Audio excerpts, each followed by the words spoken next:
한 여론조사기관에서 다음과 같이 설문조사했습니다. 만약에 당신이 로또 복권에 당첨되면 무엇을 먼저 바꾸겠습니까? 라고 질문을 던졌습니다. 여러분, 만약에 로또에 당첨되면 뭘 바꾸겠어요? 놀라운 결과가 나왔습니다. 다수의 남자들이 아내를 바꾸겠습니다. 다수의 여자들이 남편을 바꾸겠습니다. 어처구니 없는 설문조사 결과가 나왔습니다. 로또가 당첨되면 아파트를 바꾸거나 또 승용차를 바꾸거나 가구에 필요한 것들을 바꾸는 것이 당연한 것이 아니겠습니까? 그런데 정말 어떻게 했기에 남편을 아내를 바꾸었으면 좋겠다, 그런 말을 할 수 있게 되냐 하는 겁니다. 이걸 보면서 여러분, 절대로 한 사람도 로또 사서 당첨되는 분이 없길 바랍니다. 없어야 됩니다. 괜히 당첨돼서 그런 마음들은 어떻게, 저도 로또 복권 사갖고서 확실히 이거 아예 안 되는 게 아주 시험 들 것 같아요. 아내 받고 싶으면 어떡합니까 이거?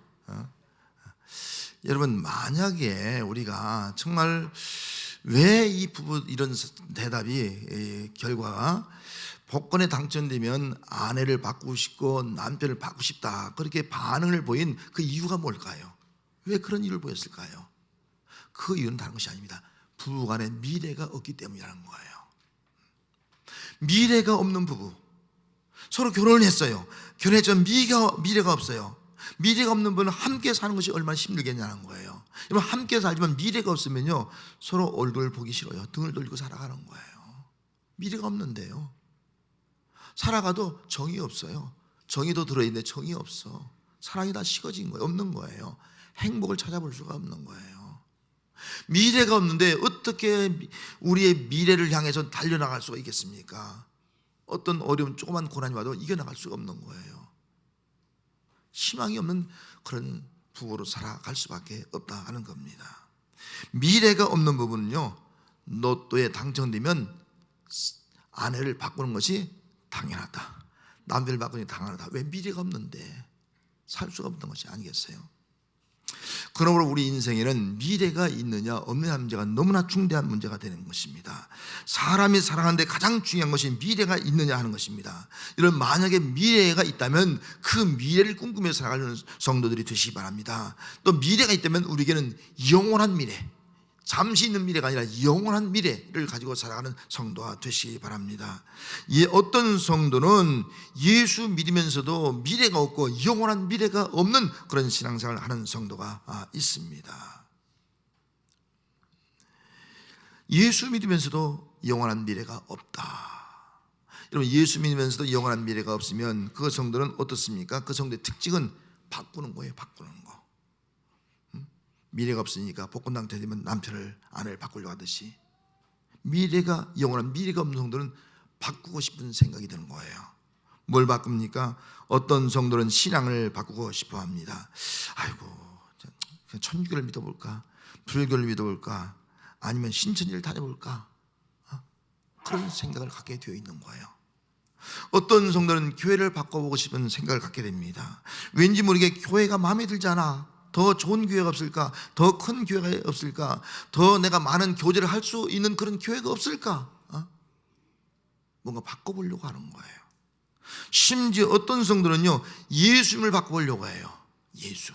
예수님을 믿지 아니하고 예수를 바꿔서 이단, 지금 우리나라도 이단 그 가짜 예수가요, 정확히는 한 40여 명, 그리고 이것저것 다 따지면 한 200명의 가짜 예수가 있다 그래요.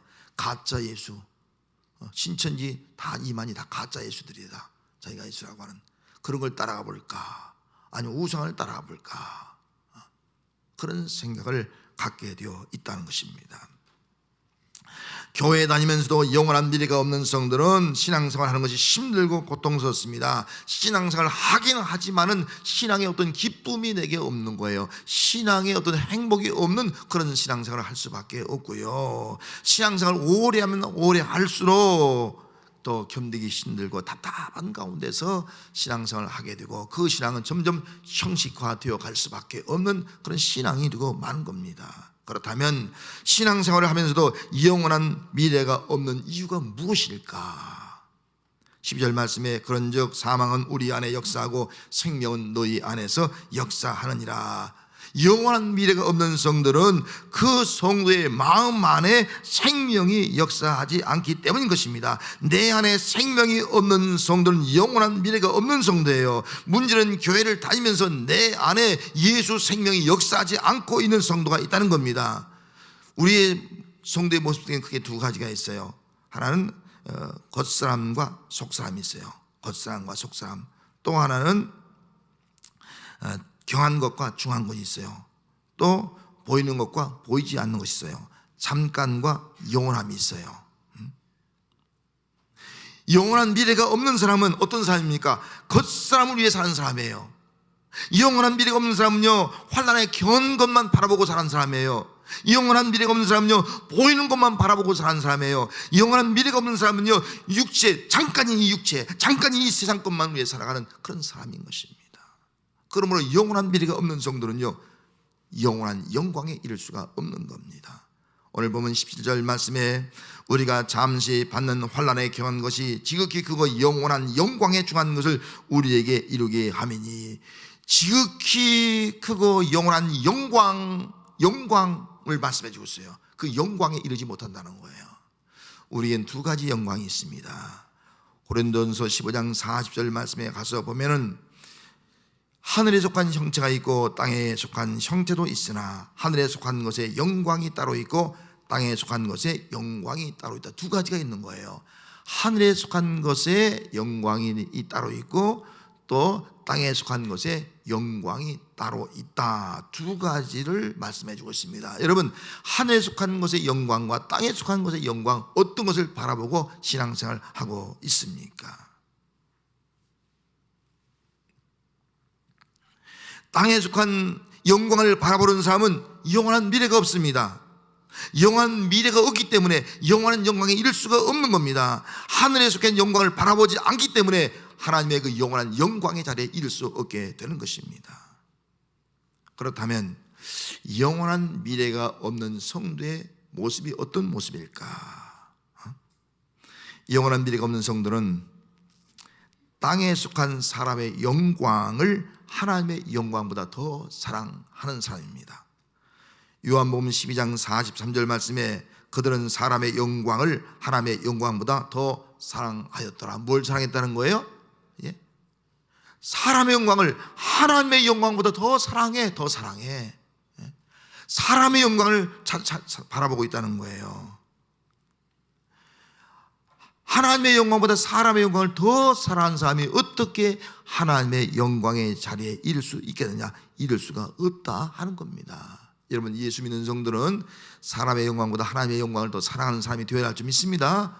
그런데 반대가 되어 있어요. 반대가 사람의 영광을 취하고 사람의 영광을 위해 살고 있으니 어찌 그 사람이 하나님의 영광에 이를 수 있겠느냐? 하나님의 영광에 절대로 이를 수가 없다. 영원한 미래가 없는 성도는 하나님께로부터 오는 영광을 구하지 않습니다. 요한복음 5장 44절 말씀에 너희가 서로 영광을 취하고 유일하신 하나님께로부터 오는 영광을 구하지 아니하니 어찌 나를 믿을 수 있느냐? 너희들끼리 서로 영광을 취하며, 이 말씀이 뭐예요? 하나님께 오는 영광을 구하지 않고요, 자기들끼리 영광을 취해요. 이 말의 의미는요, 자기들끼리 영광을 주고받는 거예요. 자기들끼리 부를 모아서 자기들끼리 권력을 가지고 자기 것이 무엇인가를 힘있는 것을 가지고서 자기들끼리 영광을 계속 누리려고 해요. 영광을 빼앗기려고 하지 않아요. 그 영광을 누리려고 하는 거예요.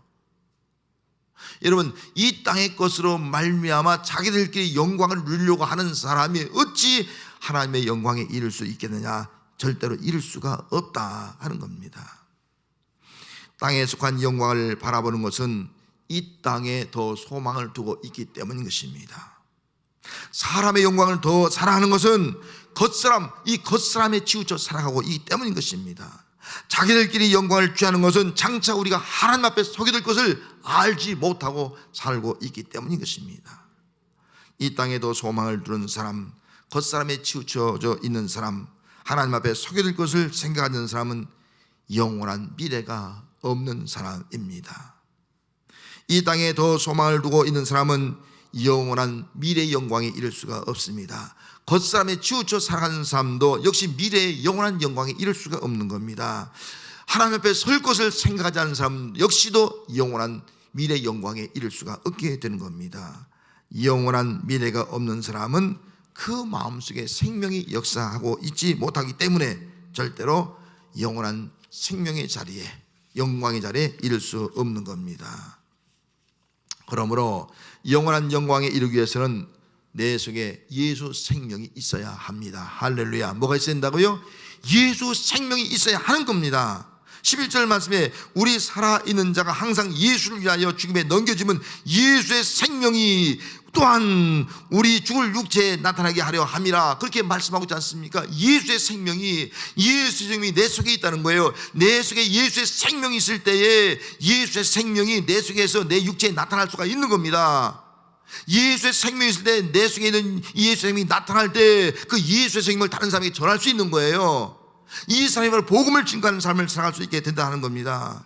사도 바울은 예수 생명이 있었기 때문에 예수 생명을 나타내고, 예수 생명을 나타낼 때 환난과 핍박을 받는다 할지라도 예수 생명 때문에 영광이 이를 줄 믿고 그런 복음을 증거하는 그런 삶을 살아가게 되었습니다. 바울의 인생에서 최고의 가치가 뭐예요? 예수였습니다. 예수.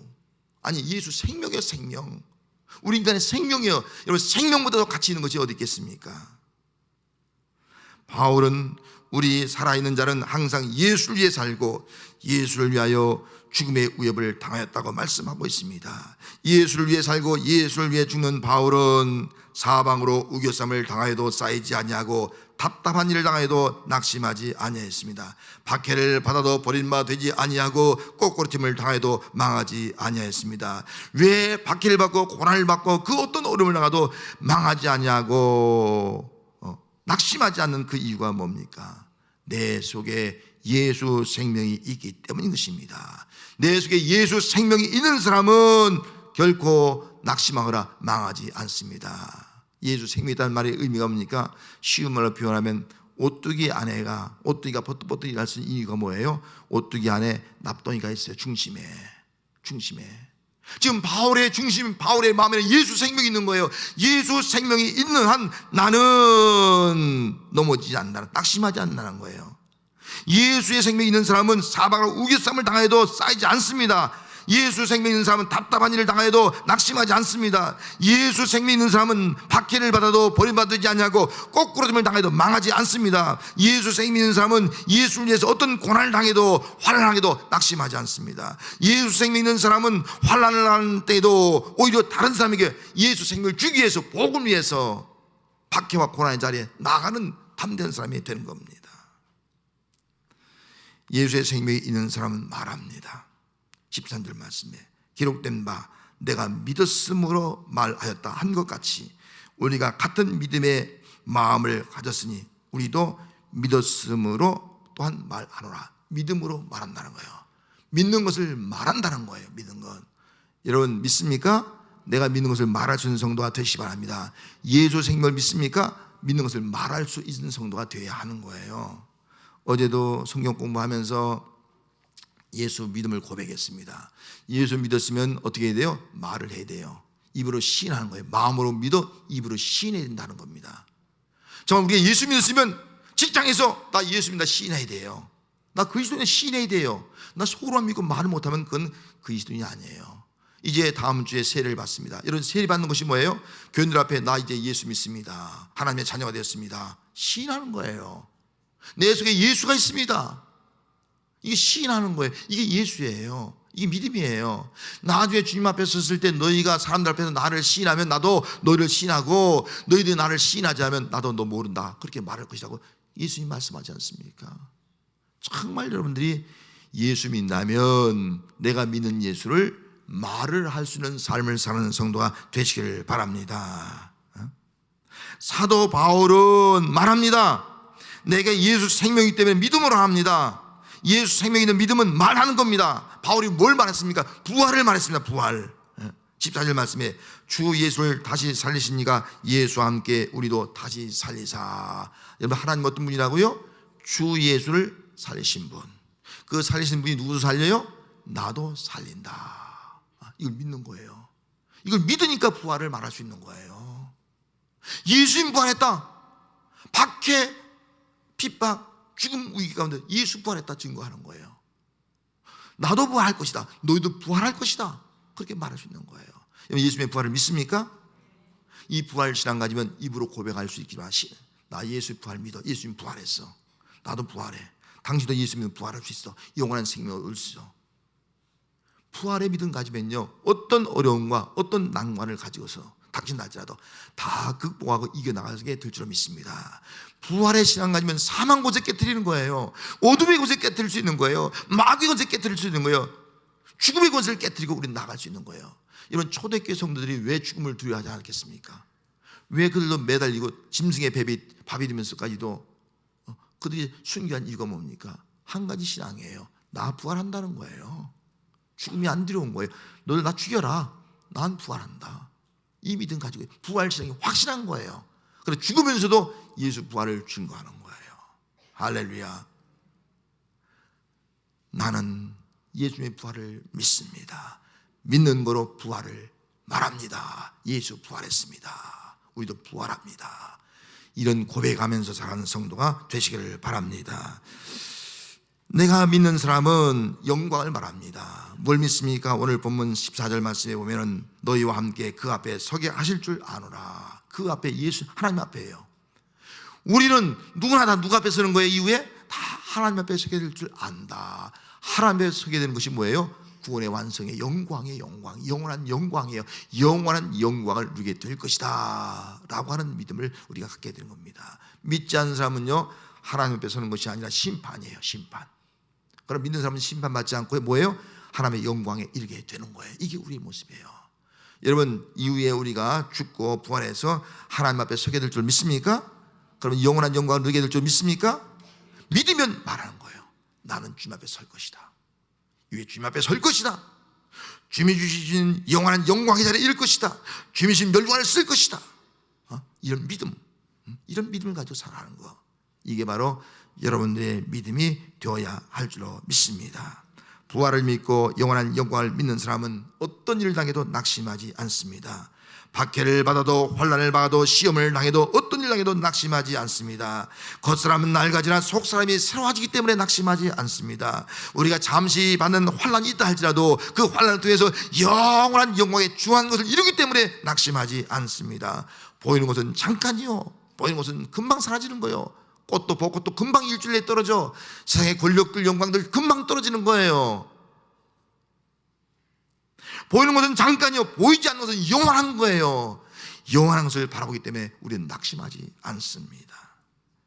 영원한 미래는 예수의 생명으로 부활하는 것이요, 부활하여 이후에 주님 앞에 하나님 앞에 서서 영원한 영광을 누리는 것, 이것이 바로 우리의 영원한 미래가 되어야 할 줄로 믿습니다.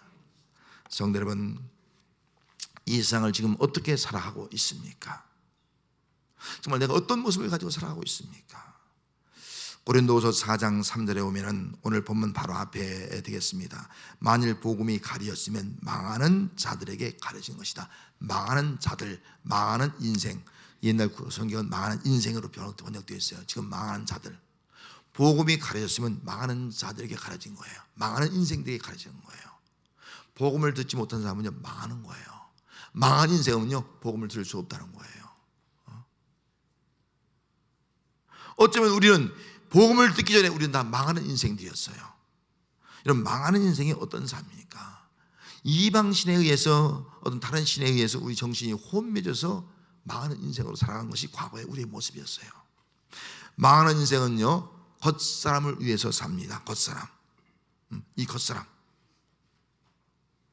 우리의 날 가지고 썩어질 겉사람을 위해서 돈을 벌어요. 이 겉사람을 위해서 좋은 음식을 먹어요. 이 겉사람을 위해서 명품 옷을 입어요. 이 겉사람을 위해서 좋은 주택에 살아요. 오직 목적이 겉사람이에요. 망하는 인생이에요. 겉사람을 위해서 살아가 망하는, 겉사람 다 썩어질 것이에요. 망하는 인생이 되고 말한 거예요. 망하는 인생은요, 눈에 보이는 건 바라보고 살아요. 눈에 보이는 것, 눈에 보이는 아름다운 것, 눈에 보이는 부, 눈에 보이는 어떤 재물, 눈에 보이는 그 무엇 부귀영화, 눈에 보이는 것만 따라가. 눈에 보이는 것을 잡았어. 여러분, 눈에 보이는 것은 영원한 것이 아니잖아요. 금방 사라지지 않습니까? 눈에 보이는 것만 따라가다가 놓치고 나중에 낙심하고 망하는 인생이 되고 마는 겁니다. 망하는 인생은 잠시 받는 환난으로 고통당하면 낙심하는 사람이에요. 왜 나에게 이런 환난이 있지? 나에게 이런 고통이 있지? 내가 이런 시험을 당하지? 나에게 이런 아픈 것이 있지? 내 인생에 왜 이런 일이 닥쳐오지? 낙심하는 거예요. 잠시에 잠시가 영원한 영광을 이루는데 이걸 알지 못하고 낙심하면, 잠시 있는 이런 환난 때문에 낙심하면 망하는 인생이 되고 마는 겁니다. 하나님께서 망할 수밖에 없는 인생을 위해서 해주신 일이 있어요. 그 해주신 일이 뭐예요? 고린도후서 4장 4절 말씀에 바로 앞절 배경이 돼요. 그리스도의 영광의 복음의 광채를 비추어 주셨느니라. 할렐루야. 뭘 비췄다고요? 그리스도의 복음의 영광의 광채. 그리스도의 복음의 영광의 광채를 우리에게 비춰준 거예요. 그 광채가 바로 예수 생명이에요. 그 광채를 받은 사람만이 부활하고, 그 광채를 받은 사람만이 예수님의 부활에 참여하고 우리 주님 앞에 영원한 영광의 자리에 서게 되는 줄로 믿습니다. 나는 누구인가? 여러분들은 그리스도의 복음의 광채를 받았기 때문에 내 속에 예수 생명이 있는 성도인 줄 믿습니다. 나는 누구라고요? 예수 생명이 있는 거예요. 예수 생명이기 때문에 살아있는 거예요. 생기가 있는 거예요. 향기가 있는 거예요. 꽃이 향기가 있어요. 벚꽃이 향기가 있어요. 아름다운 거예요. 그러나 생명이 없는 것은요, 좋아요. 여러분은 조화가 아니에요. 예수 생명이 있는 사람이에요. 믿습니까? 예수 생명 있는 사람은 예수님과 함께 부활합니다. 할렐루야. 예수 생명 있는 사람은 하나님과 함께 하나님 앞에서 그 영광을 받아 누리게 될 줄 믿습니다. 예수 믿는 사람은 겉사람은 부패하나 속사람 날로 새로워진 역사가 임하게 될 줄 믿습니다. 예수 생명 있는 사람은 잠시 받는 환난을 통해서 지극히 큰 영원한 영광에 이르게 될 줄 믿습니다. 예수 생명 있는 사람은 보이는 것을 위해 살지 않고 보이지 않는 영원한 걸 위해서 살아가는 성도가 될 줄 믿습니다. 예수 생명 있는 사람은 어떤 환난과 고난을 당해도 결단코 조금도 낙심하지 않습니다. 성도 여러분, 여러분들은 이 세상에 살고 있지만 영원한 미래가 있는 성도입니다. 영원한 미래가 있는 성도 어떻게 살아가겠습니까? 영원한 미래가 있는 성도는 세 가지 단어를 주목해야 됩니다. 오늘 본문에서 15절 말씀이에요. 아는 모든 것이 너희를 위함이니 많은 사람의 감사로 말미암아 은혜가 더하여 넘쳐서 하나님께 영광을 돌리게 하려 하심이라. 세 가지 단어예요. 감사라는 단어의 감사. 감사하며 사시기 바랍니다. 그리스도의 복음의 광채를 비춰주신 주님, 부활의 신앙을 갖게 해주신 주님, 하나님의 자녀가 되게 하신 주님, 장차 하나님 앞에 서게 해서 영원한 영광에 이르게 해주신 하나님, 감사합니다. 모든 것이 감사해요. 감사하며 살아가는 은혜가 함께 하시길 바랍니다. 그런데 은혜가 넘쳐서 은혜의 삶을 살아가야 돼요. 내 속에 은혜가 넘치니까 내가 받은 은혜를 전하는 거예요. 내 속에 예수 생명이 넘치니까 예수 생명을 전하는 거예요. 내가 예수 생명을 시인하고 말하는 거예요. 이것이 바로 복음이 아니겠습니까? 은혜가 넘치는 삶을 살아가는 성도가 되시기 바랍니다. 내가 받은 은혜를 나누는 삶을 살아가는 그런 성도가 되시기를 바랍니다. 영광의 영광, 먹든지 마시든지 무엇을 하는지 어떤 일을 하는지 하나님께 영광을 돌리며 살아가는 그런 성도가 되시기를 바랍니다. 해가 질 무렵 한 예언자가 길거리에서 죽음에 대한 설교를 했습니다. 여러분, 삶을 새롭게 정리하십시오. 죽음이 언제 다가올지 모릅니다. 여러분들이 생각하지 못한 시간에 죽음이 닥칠 수도 있습니다. 예수님이 언제 오시더라도 영접할 준비를 하십시오.